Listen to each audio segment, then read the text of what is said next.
You are most welcome to the Shakil Latif English class.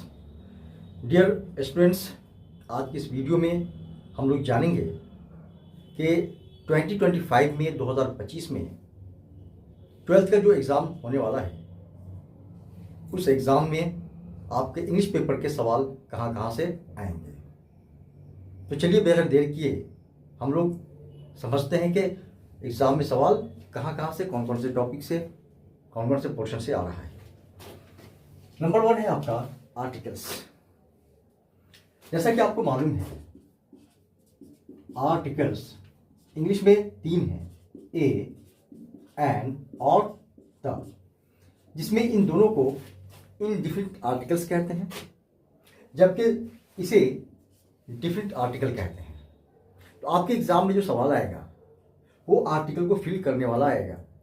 एक sentence होगा, उसमें एक ब्लैंक होगा और वहाँ आपको कहा जा रहा होगा कि उस ब्लैंक को एप्रोप्रिएट यानी करेक्ट आर्टिकल से फिल करें, भरें। तो इसके लिए आपको जानकारी होनी चाहिए कि कौन से वर्ड के पहले ए आता है, कौन से वर्ड के पहले एन आता है और कहाँ पर द का यूज़ किया जाता है। बहुत शॉर्ट में मैं आपको यहाँ पर बता दे रहा हूँ, ब्रीफली बता दे रहा हूँ। वैसे इन सारे टॉपिक पे इसके बाद रेगुलर वीडियोस आप तक पहुँचती रहेगी।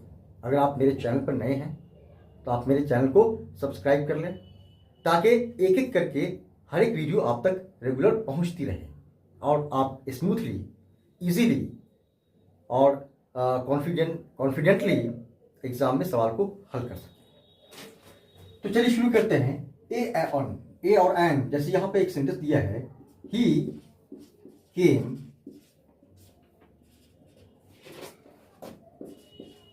और अगो। अब यहां पर क्या है, आपको ए या एन फिल करना है और यहां पे लिखा ही सॉ हॉर्स। अब यहां आपको ए या एन फिल करना है। तो यहां पर ए आएगा या एन आएगा, यहां पर ए या एन आएगा, इस बात को समझना है। वैसे भरने को यहां पे मैंने भर दिया एन और यहां पे भर दिया अ। अब आप सोचेंगे कि इस वर्ड की स्टार्टिंग एच से है फिर भी एन आया और इसकी स्टार्टिंग भी एच से है फिर भी ए आया, ऐसा क्यों? तो आपको जानकारी भी बता दें कि जिस वर्ड के पहले ए या एन फिल करना है उस वर्ड को आप बोलें। अगर नहीं तो आप क्या करें, उसे हिंदी में लिख लें। क्या करें, इसे हिंदी में लिख लें। जैसे आवर, इसे हिंदी में लिखा और इसे भी क्या करें, आप हिंदी में लिख लें। हॉर्स लिख लिया। अब ये देखें कि इसका पहला अक्षर जो है वो हिंदी का स्वर है या व्यंजन है। स्वर कहते हैं आ ई ए आई ओ औ अंग, आपको इसे स्वर कहते हैं। अगर इनमें से किसी एक से वर्ड शुरू हो रहा है तो वहां पर एन लगेगा और अगर वो वर्ड किसी व्यंजन से शुरू हो रहा है, जैसे क ख ग वगैरह से शुरू हो रहा है, क से लेकर यहाँ तक, उसमें से किसी एक से शुरू हो रहा है तो वहां पर क्या करेंगे, अ का यूज करेंगे, एन का नहीं। इसलिए यहां पर एन आया और यहां पर अ आया। अब आगे देखें द कहां पर लगेगा। जैसे मैंने कहा किसी को कुर्सी लाओ, यहाँ पे शॉर्टली आपको बता दिया जाना है, फिर आगे जो है डिटेल में हर एक टॉपिक पे वीडियो बनाई जाएगी, उसे आप रेगुलर वॉच करते रहें। द कहाँ पे लगता है, जैसे मैंने किसी को कहा कुर्सी लाओ, तो मैंने कौन सी कुर्सी लाने को कहा? पूरी दुनिया की सारी कुर्सियाँ लाने को नहीं कहा, बल्कि कोई चेयर वहाँ पर आसपास में है, उस चेयर को, उस कुर्सी को लाने को मैंने कहा है। इसलिए यहाँ पर ब्रिंग चेयर नहीं होगा बल्कि ब्रिंग द चेयर होगा। तो शॉर्टली एक लाइन में आप समझ लें, जहां पर पूरी दुनिया की चीज़ों के बारे में बात ना की जाए वहां पर द लगा देंगे, जहां पर पूरी दुनिया की चीज़ों के बारे में बात ना की जाए वहां पर द लगा देंगे। राइट। अब आगे बढ़ते हैं नेक्स्ट टॉपिक पे। नेक्स्ट टॉपिक से जो आपका सवाल आएगा वो है आपका टेंस। वो आपका क्या है, टेंस। टेंस से सवाल आएगा। टेंस जैसे कि आपको मालूम है फॉर्म ऑफ द वर्ब को कहते हैं। वर्ब के रूप को, क्रिया के रूप को, वर्ब की शक्ल को टेंस कहते हैं। तो आपके एग्जाम में जो सवाल आएगा वो एक सेंटेंस होगा, वहाँ एक ब्लैंक होगा और एक वर्ब हो सकता है दिया, और उस वर्ब के सही रूप से, सही फॉर्म से आपको क्या करना होगा, तो ब्लैंक को फिल करना होगा, ब्लैंक को भरना होगा। जैसे एग्जाम्पल के तौर पे ही हियर रेगुलरली, मान लिया एक सेंटेंस है छोटा सा, अब यहां पर दिया है कम। क्या दिया है? Come. He blank here regularly.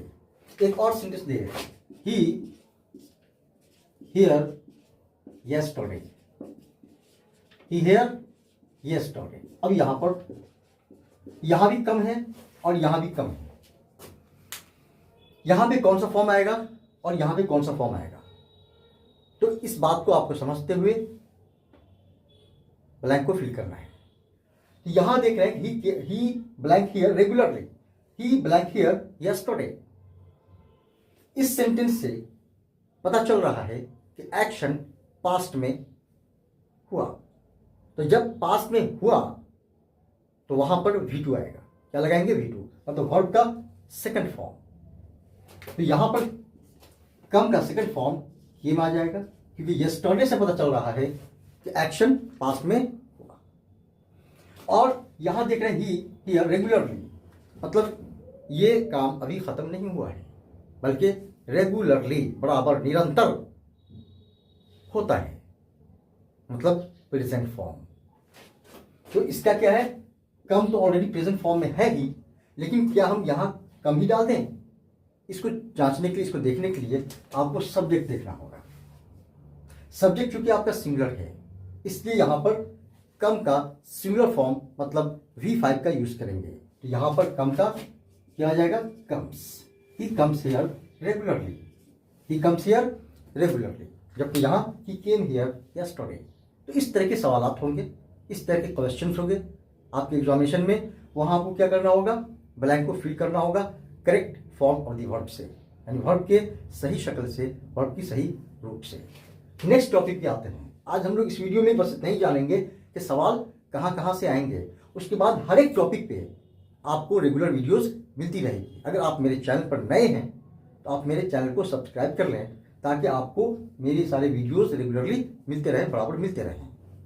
Next जो टॉपिक है आपका,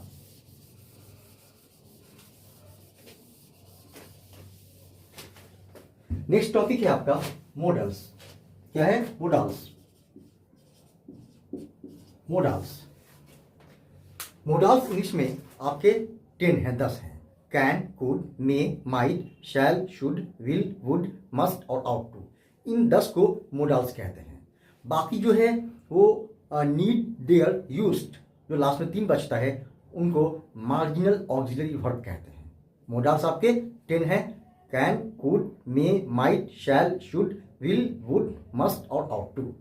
तो आपके कुछ सवाल जो होंगे, कुछ क्वेश्चंस जो होंगे, वो आपके मॉडल्स बेस्ड होंगे। मतलब यहाँ भी आपको एक सेंटेंस होगा जिसमें एक ब्लैंक होगा, और उसमें आपको क्या करना होगा, तो एप्रोप्रिएट मॉडल फिल करना होगा, भरना होगा। जैसे यहाँ पर एग्जाम्पल के तौर पर एक सेंटेंस मैं लिख रहा हूं, ही ब्रेक दिस स्टोन। अब यहां पर मान लिया दे दिया विल, शुड और कैन। ठीक है, तो यहां मॉडल्स के सवाल जो है वो काफी कंफ्यूजन भरे होते हैं। बच्चे अक्सर उसमें कंफ्यूज हो जाते हैं, क्योंकि इस ब्लैंक में कोई भी मॉडल डाल दिया जाए तो ये सेंस तो निकाल देगा, लेकिन आपको एग्जामिनेशन में जो मॉडल भरने हैं वो एप्रोप्रिएट होने चाहिए, सही होने चाहिए, करेक्ट होना चाहिए, सेंटेंस के अनुकूल होना चाहिए। ठीक है, तो यहां पर अगर हम विल डालते हैं तो he will break this stone, वह इस पत्थर को तोड़ेगा, सेंटेंस मीनिंग निकाल दे रहा है। अगर यहां पर शुड डालते हैं तो he should break this stone, उसे पत्थर तोड़ना, इस पत्थर को तोड़ना चाहिए, सेंटेंस मीनिंग निकाल दे रहा है। He can break this stone, can डालते हैं तो he can break this stone, वह इस पत्थर को तोड़ सकता है, यहां भी सेंटेंस मीनिंग निकाल दे रहा है। तो सवाल पैदा होता है कि आखिर यहां पर कौन सा मॉडल भरे। क्या विल भरें, क्या शुड भरें या क्या कैन भरें। तो यहां पर आपको सेंटेंस देखना होगा, सेंटेंस से मैसेज किस तरह का आ रहा है। इस सेंटेंस से मैसेज एबिलिटी का आ रहा है। वह पत्थर यानी उसके पत्थर तोड़ने की बात हो रही है, तो जाहिर सी बात है जिसके अंदर एबिलिटी होगी, योग्यता होगी, सलाहियत होगी, काबिलियत होगी, वही क्या कर सकता है, उस पत्थर को तोड़ सकता है।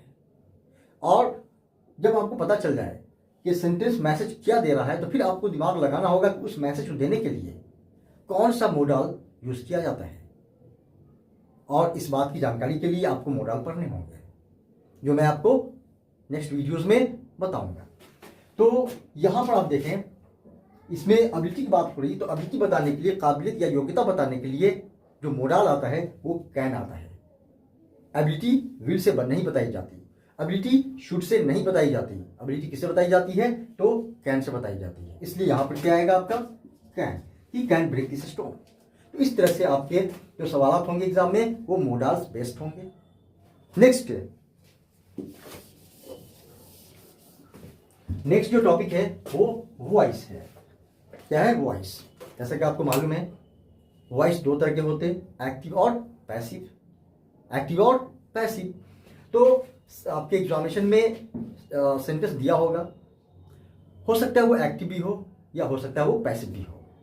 वहां दिया होगा change the voice, voice change करें, वॉइस चेंज करें। ठीक है, तो आपको पकड़ना होगा कि दिया हुआ सेंटेंस एक्टिव है या पैसिव है। अगर एक्टिव होगा तो पैसिव में, और अगर पैसिव होगा तो फिर उसे एक्टिव में चेंज करेंगे। राइट।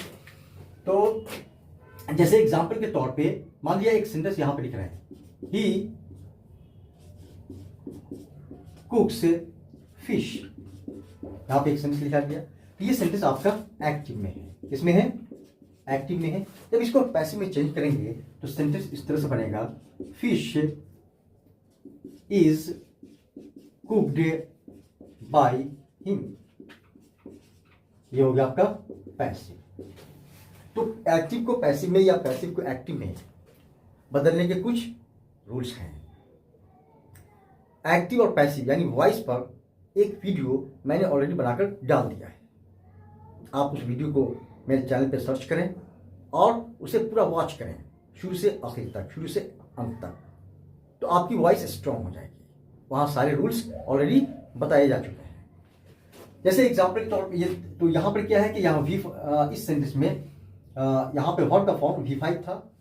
तो रूल बताता है कि जब वर्ब का फॉर्म V5 में हो या V1 में हो, तो पैसिव में चेंज करने के टाइम में जो वर्ब का रूप चेंज होगा वो इज या एम या आर प्लस V3 में चेंज हो जाएगा। ये सारे रूल्स वहां दिए हुए हैं, वहां बताए जा चुके हैं, आप वहां जाकर देख लें। जैसे एक और सेंटेंस देख लेते हैं। जैसे किसी को कहा ओपन द गेट, गेट खोलो, ये आपका एक्टिव में है। ये सेंटेंस आपका ऑर्डर है, ये सेंटेंस आपका ऑर्डर है। इसको पैसिव में चेंज करने के लिए लेट, उसके बाद ऑब्जेक्ट जो बेसिक रूल है, लेट द गेट, और यहां पे एक्स्ट्रा लग जाता है बी। फिर पैसिव का मतलब होता है V3, जो रूल्स में बताए जा चुके हैं। ओपन, ये आपका पैसिव में चेंज हो गया। तो जब ऑर्डर सेंटेंस रहे तो वहां लेट और बी एक्स्ट्रा बढ़ जाता है। बस ये सारी चीजें आपको उस वीडियोस में, वॉइस के वीडियोस में बताया जा चुका है। वहां जाकर आप वॉच कर लें, अच्छी तरह आपको वीडियो वॉइस समझ में आ जाएगा।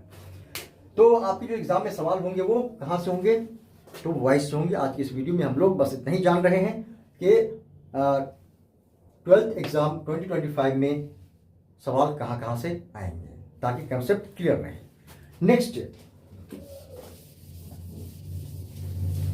नेक्स्ट जो टॉपिक है वो आपका फ्रेज है।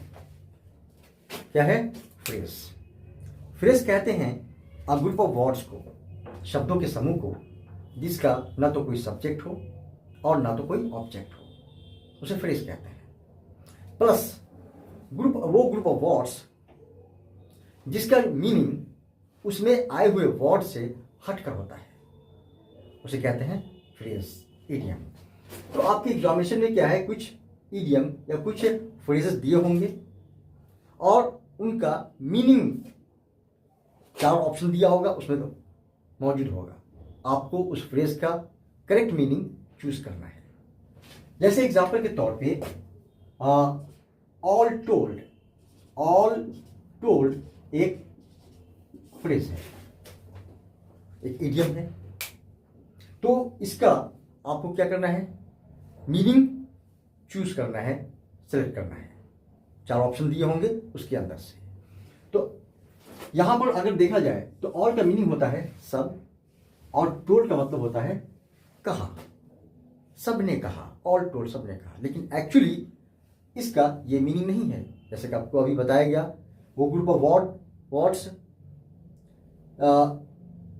जिसके मीनिंग जो है उसमें आए हुए वर्ड से बिल्कुल हटकर होते हैं, उन्हें आपको उनको आप इडियम या फ्रेज कह सकते हैं। तो यहाँ पर अगर अलग अलग देखा जाए तो ऑल का मतलब हो गया सब, इसमें आप ने मिला दें, और टोल्ड का मतलब कहा। ठीक है, सब ने कहा, लेकिन एक्चुअली ये मीनिंग नहीं है, बल्कि इसका जो करेक्ट मीनिंग है और टोल्ड का जो करेक्ट मीनिंग है वो है कुल मिलाकर। इसका करेक्ट मीनिंग ये है, कुल मिलाकर। जैसे एग्जाम्पल के तौर पे we are 20 all told, we are 20 all told, यानी कुल मिलाकर हम लोग 20 लोग हैं। कुल मिलाकर हम लोग 20 आदमी हैं, 20 लोग हैं। तो इस तरह के कुछ आपके फ्रेजेस होंगे एग्जामिनेशन में, जहां उसके 4 मीनिंग्स ऑलरेडी दिए हुए होंगे और आपको करेक्ट मीनिंग चूज करना है, सिलेक्ट करना है। चलिए अब देखते हैं नेक्स्ट टॉपिक, कहां से एग्जाम में सवाल आ सकता है। एग्जाम में जो सवाल आएगा आपका वो सिंथेसिस, मतलब 2 सेंटेंस दिए होंगे या 2 क्लॉजेस दिए होंगे, उनको आपको ज्वाइन करना है। किसी से ज्वाइन करना है? तो कंजंक्शन से। कंजंक्शन क्या है? जैसे and, but, as well as if, else, इस तरह की चीजों को कंजंक्शन कहते हैं। तो आपको 2 सेंटेंस को क्या करना होगा? कंजंक्शन से, एप्रोप्रिएट कंजंक्शन से जोड़ना होगा। जैसे एग्जांपल के तौर पे मान लिया यहां पर दिया है ही इज पुअर, और फिर यहां दिया है he is happy. He is poor और फिर क्या दिया? ही इज हैप्पी। अब इन दोनों को क्या करना है? एक कंजंक्शन से जोड़ देना है।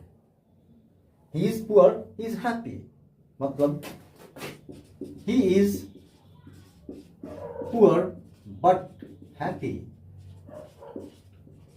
जोड़ने के टाइम में ये जो कॉमन चीज रिपीट हो रही है, उस रिपीटेड चीज को क्या है? रोक देते हैं हम लोग, और क्या करते हैं?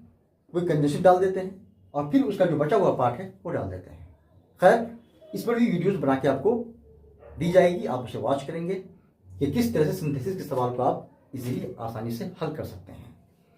चलिए नेक्स्ट टॉपिक देखते हैं। तो इस तरह से आपको ज्वाइन करना होगा, इसे सिंथेसिस कहते हैं।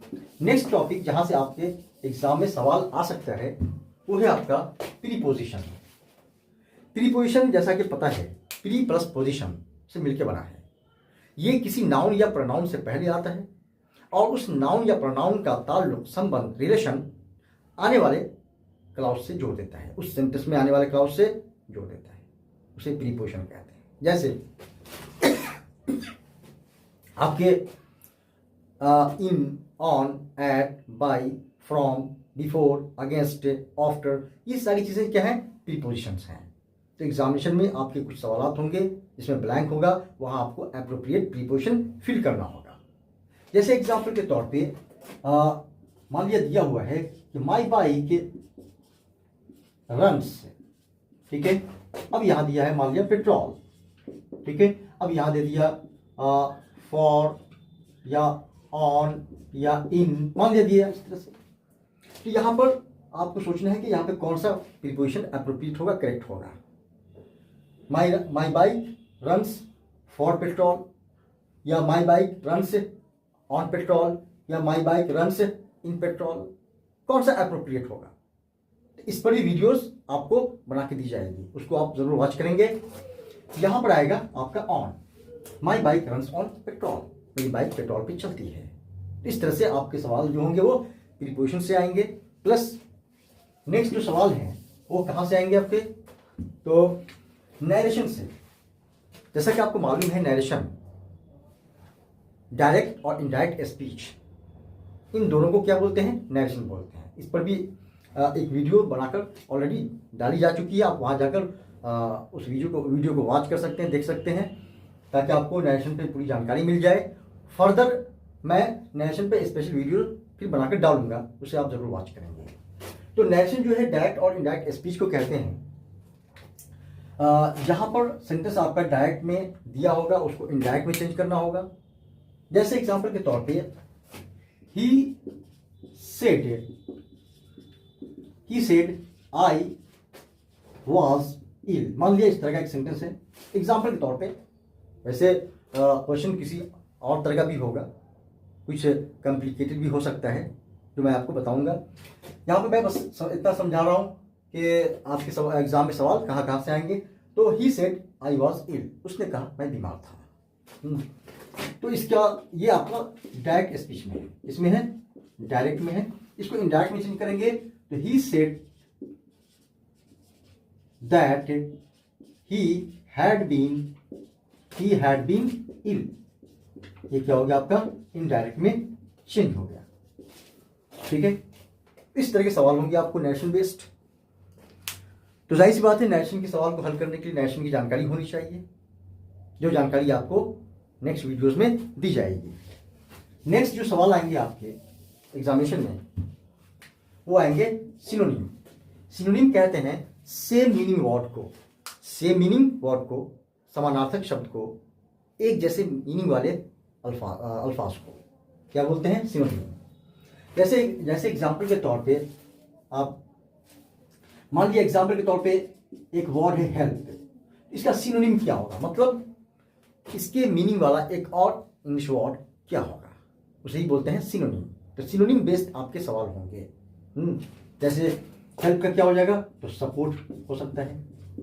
मान लिया कोई वर्ड दिया है डिग्री, ठीक है, इसका क्या होगा? तो ऑर्डर या कमांड, है ना।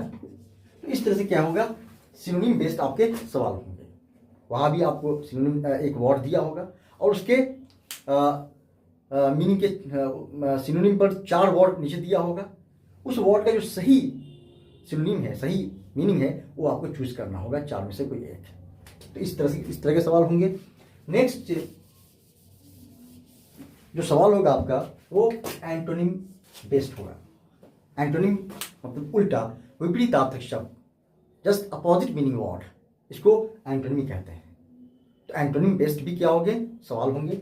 जैसे एग्जाम्पल के तौर पे मान लिया बहुत छोटे और इजी वर्ड से आपको समझाने की कोशिश कर रहा हूँ, मान लिया इजी दिया है, तो इजी का जाहिर सी बात है एंटोनिम क्या होगा? डिफिकल्ट, है ना। तो इस तरह के क्या होंगे? कुछ एंटोनिम बेस्ड सवाल होंगे, इनको सॉल्व करना होगा आपको, मतलब चूज करना होगा जो सही एंटोनिम होगा वहाँ से। उसके बाद क्या है? Spelling correction. स्पेलिंग करेक्शन से भी सवाल होंगे। जैसे स्पेलिंग करेक्शन में क्या है? कोई वर्ड दिया होगा, जैसे एग्जाम्पल के तौर पे यहाँ पे दिया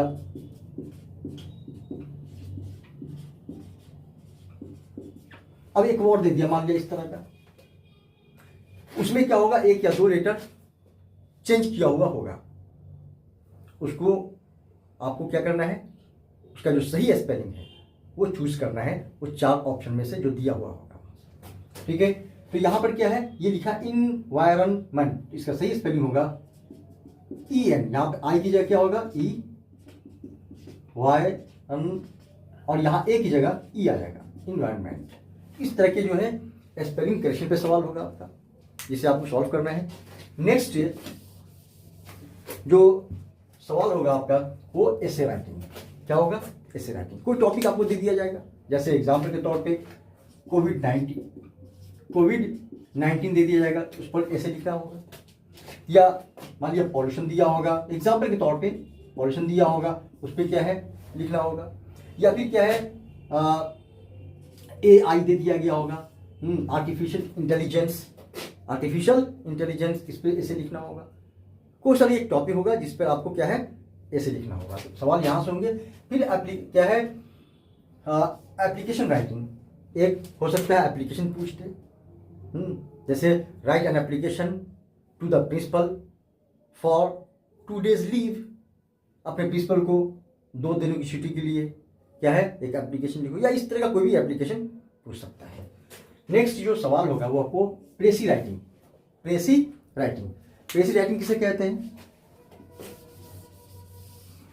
प्रेसी राइटिंग कहते हैं जैसे मान लिया कि एक आपको कोई आर्टिकल वगैरह दे देगा, छोटा सा कोई आर्टिकल वगैरह छोटा सा दे देगा, कोई ऐसे दे देगा, कोई लेख दे देगा छोटा सा, और इसको क्या करना है, शॉर्ट करके लिखना है, इन अ नटशेल में लिखना है, शॉर्ट में लिखना है, संक्षेप में लिखना है।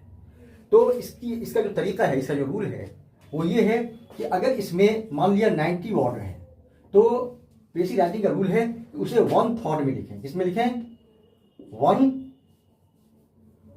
1 थॉट में लिखें।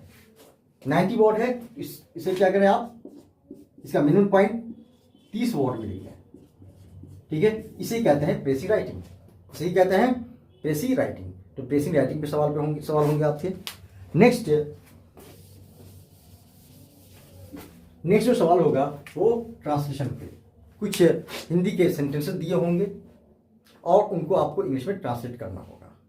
जैसे एग्जाम्पल के तौर पे हम लोग रोज काम करते हैं, मान लिया ये सेंटेंस दे दिया, उसकी इंग्लिश आपको बनानी है, तो we work daily, we work daily. जैसे एग्जाम्पल के तौर पे उसने खुद को बर्बाद किया, मान लिया ये सेंटेंस दे दिया, उसकी क्या करनी होगी, आपको इंग्लिश बनानी होगी। जैसे ही स्पॉइल्ड हिमसेल्फ, उसने खुद को बर्बाद किया। तो खैर इस तरह के कुछ हिंदी सेंटेंसेस होंगे जिनकी आपको इंग्लिश बनानी होगी, इंग्लिश में ट्रांसलेट करना होगा। नेक्स्ट है एप्लीकेशन। एप्लीकेशन तो हो गया, ये एप्लीकेशन आपका यहाँ हो चुका है। नेक्स्ट जो सवाल होंगे आपके वो बुक से होंगे। कहाँ से होंगे? ये सारे ग्रामर पोर्शन थे जहाँ से एग्जामिनेशन में सवाल आएंगे। उसके बाद क्या है, बुक से सवाल आएंगे। तो बुक से सवाल कैसे कैसे होंगे? मल्टीपल चॉइस आपके चैप्टर के अंदर से ऑब्जेक्टिव टाइप क्वेश्चन पूछे जाएंगे, है नहीं, मेन पॉइंट पूछा जाएगा। 4 ऑप्शन दिया होगा, उसमें से किसी एक को आपको चूज करना होगा, सेलेक्ट करना होगा। तो इस तरह के सवाल होंगे। नेक्स्ट आपको शॉर्ट आंसर, यानी 1 या 1.5 या 2 लाइन में लिखने वाले आंसर वाले सवाल होंगे। फिर क्या है, लॉन्ग आंसर, मतलब क्या है 8 लाइन, 9 लाइन, 10 लाइन में लिखने वाले आंसर, इस तरह के सवाल होंगे। और फिर हो सकता है समरी पूछे, चाहे वो प्रोज की हो या पोएट्री की हो। तो इस तरह से आपके 2025 में जो एग्ज़ाम होने वाले हैं वहाँ इंग्लिश पेपर के सवाल यहाँ से आएंगे, इतने सारे टॉपिक से आएंगे। तो मेरे ख्याल से आपका कंसेप्ट क्लियर हो चुका होगा। आप जान चुके होंगे कि आप जिस एग्जामिनेशन को देने जा रहे हैं उस एग्जामिनेशन में सवाल कहाँ कहाँ से आएंगे। अब रही बात, इन सारे सवालों को हम हल कैसे करेंगे। तो इसके लिए मैं आपको लगातार अभी से लेकर एग्जामिनेशन तक वीडियोस बना कर भेजता रहूँगा। आप उसको वॉच करते रहें और जहाँ तक होगा आसान रास्ते से, आसान तरीके से, इजी ट्रिक के माध्यम से आपको सारी चीज़ें समझाने की कोशिश मैं करूँगा। तो अगर आप मेरे चैनल पर नए हैं तो आप मेरे चैनल को सब्सक्राइब कर दें और बेल का बटन दबा दें ताकि मेरे सारे वीडियोस आपको रेगुलर मिलते रहें। Thank you very much.